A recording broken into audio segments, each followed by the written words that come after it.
Olá pessoal, nesse vídeo eu vou fazer alguns comentários sobre esse livro aqui, do Yuval Harari, Homo Deus. Um livro que foi publicado em 2016 e vou destacar alguns pontos. Bom, ele começa o capítulo, começa o livro falando sobre os êxitos que a ciência tem ao combater a fome, as guerras e as epidemias, que esses eram grandes problemas da humanidade que hoje estão superados. Nós não temos mais grandes problemas nessa área. Não é que acabou esses problemas, mas praticamente isso aí já está equacionado. A ciência já sabe como resolver esses problemas, né?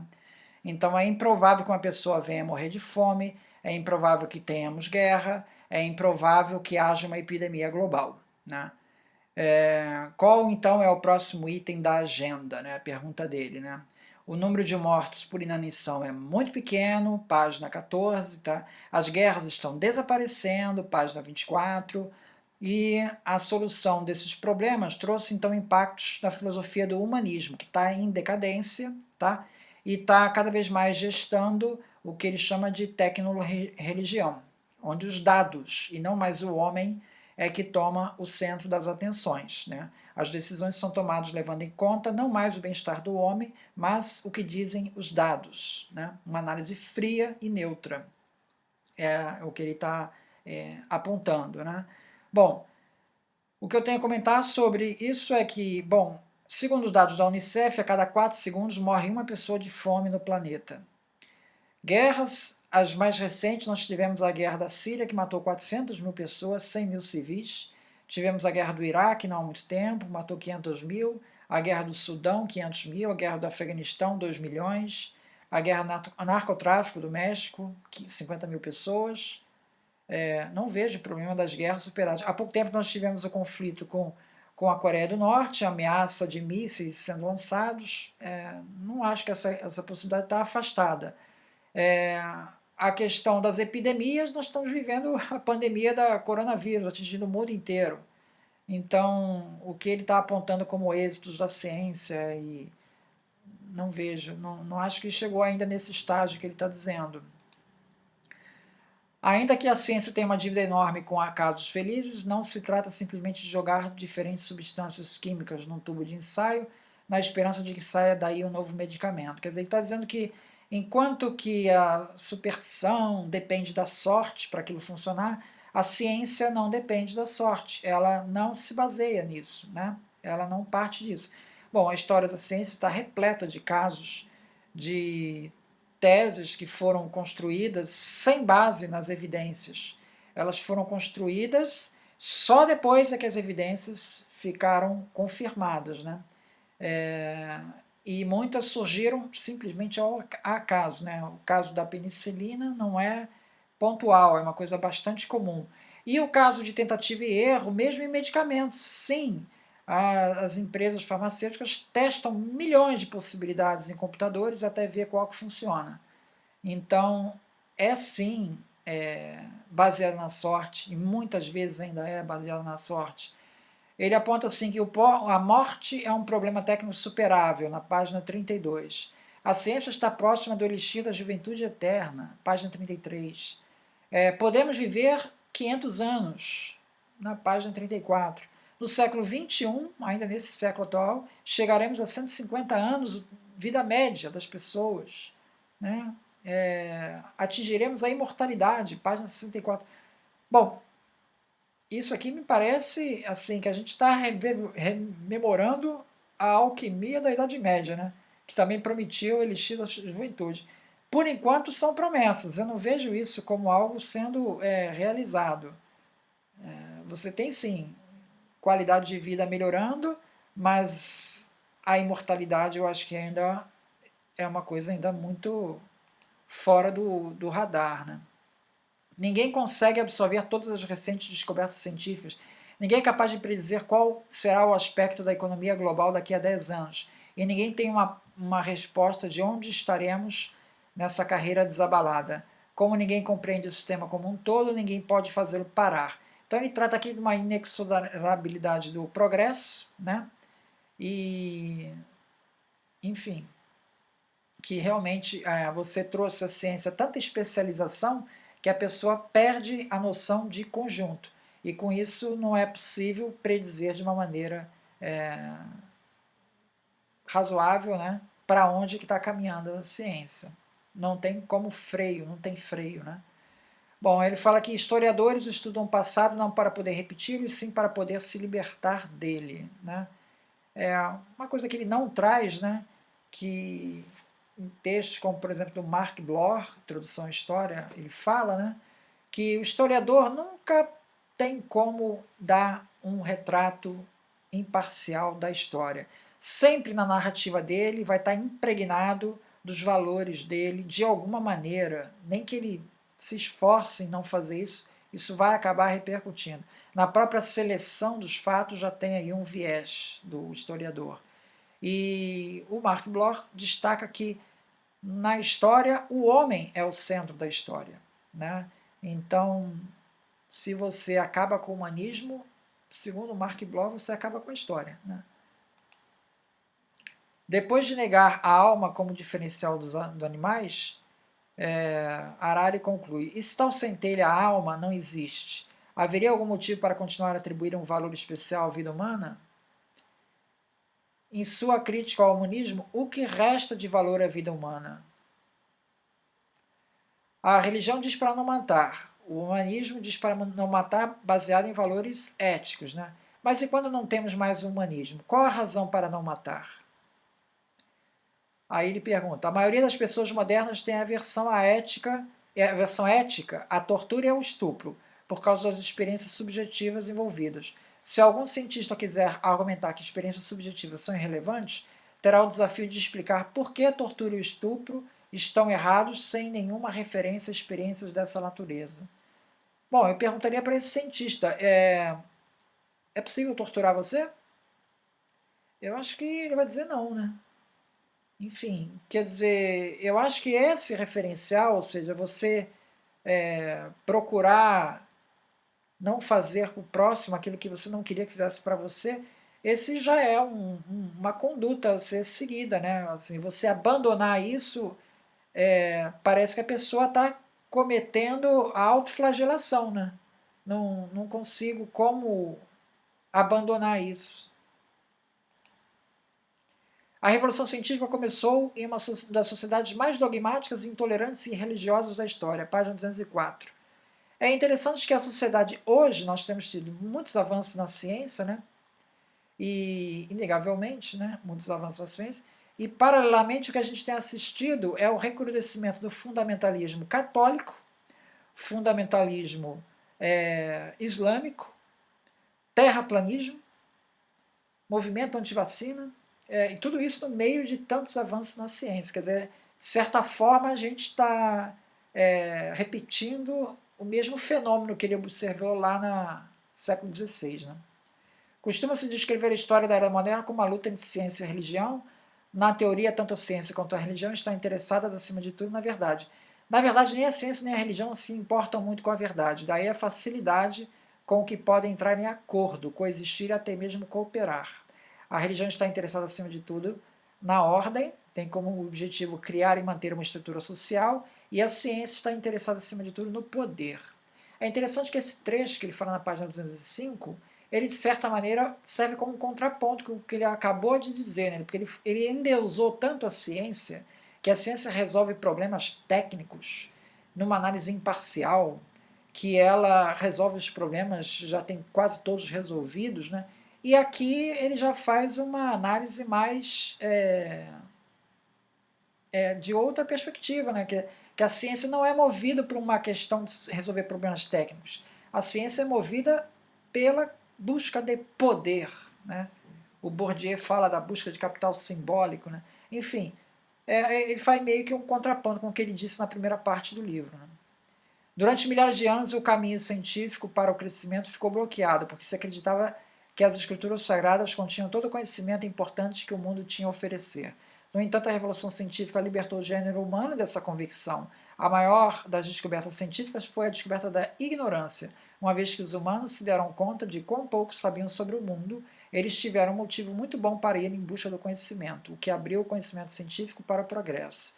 Correto, outros autores falam nisso também, que é a questão de que na Revolução Científica, até a Revolução Científica, século XVI, o homem buscava olhar para o passado, né? O homem tinha tido uma época de grande conhecimento e uma queda, é a ideia do Éden, né? O homem tinha conhecimento da verdade toda, harmonia total com Deus, né? E de repente há a queda. Então, se você hoje quiser encontrar respostas para os problemas aí que você encontra, você tem que olhar para a Bíblia, você tem que olhar para Aristóteles, tem que olhar para o passado, né? Quanto mais para trás, melhor. E a Revolução Científica, ela trouxe um novo olhar, um olhar para frente.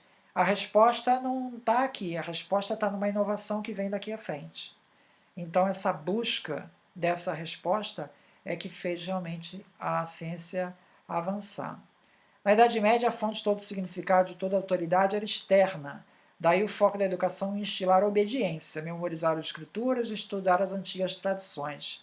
Os professores apresentavam uma pergunta aos alunos e eles tinham de se lembrar como Aristóteles, o rei Salomão ou São Tomás de Aquino responderiam a ela. Em contrapartida, a educação humanista moderna acredita em ensinar os estudantes a pensar por si mesmos. É muito mais importante saber o que você pensa destes assuntos. É interessante que ele está falando isso da filosofia humanista, né, que ele considera em queda agora. Né? Mas a filosofia humanista ele considera falando como a formação de indivíduos críticos. Né? E é interessante que o método Paulo Freire busca exatamente formar esses indivíduos. Né? Então está uma abordagem bem dentro disso que ele está falando, né? Preparar o cidadão para a democracia. Né? E é interessante que o Harari coloca essa perspectiva da educação humanista, né? Não necessariamente comunista. Né? Então, meio que afasta um pouco a discussão atual que a gente tem, né? Que toda vez que você tem uma visão um pouco mais nessa perspectiva de formar indivíduos críticos, você é logo acusado de comunista hoje aqui, né? Na sociedade atual. O objetivo mais alto do humanismo é desenvolver completamente seu conhecimento mediante uma grande variedade de experiências intelectuais e emocionais. O humanismo se cindiu em um humanismo liberal, que procura dar a máxima liberdade ao indivíduo. O indivíduo tem mais peso que o Estado ou a religião. Temos, em segundo lugar, o humanismo socialista, que visa o bem coletivo. E, em terceiro lugar, o humanismo evolucionário, cujos maiores defensores foram os nazistas, em que a humanidade evolui pela seleção natural, em busca do mais apto para formar os super-humanos.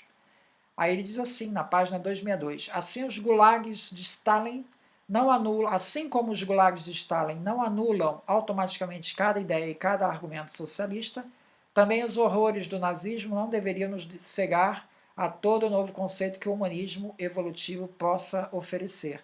Bom, eu não sei, o humanismo evolutivo, baseado na seleção natural, ou seja, você elimina os mais fracos. Como desvincular isso de racismo?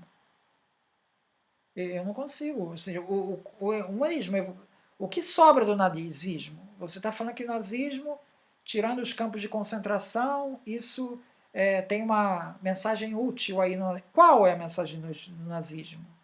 Eu não consegui perceber. Segundo os humanistas evolutivos, quem argumentar que todas as espécies humanas têm igual valor, ou é um imbecil ou é um covarde. Tal vulgarização e timidez só nos levarão à degeneração e à extinção do gênero humano, o progresso humano sendo impedido em nome do relativismo cultural ou da igualdade social. Nessa filosofia, então, culturas não europeias estão fora, né?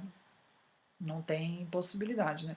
Ele cita como exemplo a ser selecionado pela seleção natural, né? O Beethoven, que melhora a raça humana, etc. Bom, o Beethoven, ele teve pai alcoólatra, a mãe era tuberculosa, ele foi o segundo filho, depois dele teve mais 3, esses 3 todos morreram logo nos primeiros anos de vida. Então, se você analisar a família do Beethoven, ela está longe de ser uma família provável de nascer ali um gênio que vai aperfeiçoar a raça humana. Está longe de ser isso. E, no entanto, tivemos aí o Beethoven. Aí é interessante que o Richard Dawkins ele desqualifica esse argumento do Beethoven, dizendo que o Beethoven não foi o segundo filho, não foi o quinto filho, ele foi o segundo. Que diferença faz? O argumento continua válido do mesmo jeito. Então eu não vejo como desvincular essa mensagem que o Harari está falando de uma mensagem racista. O derradeiro prego no caixão da liberdade é fornecido pela teoria da evolução, que não pode engolir a ideia de livre-arbítrio. Nossos genes limitam nossos desejos, que são resultado de processos bioquímicos no cérebro. Esses processos podem ser determinísticos ou aleatórios, mas não livres. Os pensamentos nos surgem na cabeça como resultado de reações bioquímicas. Bom, eu acho que assim, você tem certamente determinadas opções em função de processos bioquímicos, né? Agora, que seja a opção que você está tomando seja resultado unicamente de um processo bioquímico, eu não vejo como possa ser assim. Ou seja, se você reproduzir a mesma experiência, vai chegar à mesma conclusão, não me parece que seja isso. Pode limitar as opções, mas não determinar a ação das pessoas. Né? Um exemplo que a gente vê, ele dá outro exemplo aqui, ó. Assegurar ao povo direitos políticos aumenta sua motivação e iniciativa, o que é útil tanto no campo de batalha quanto no chão de fábrica.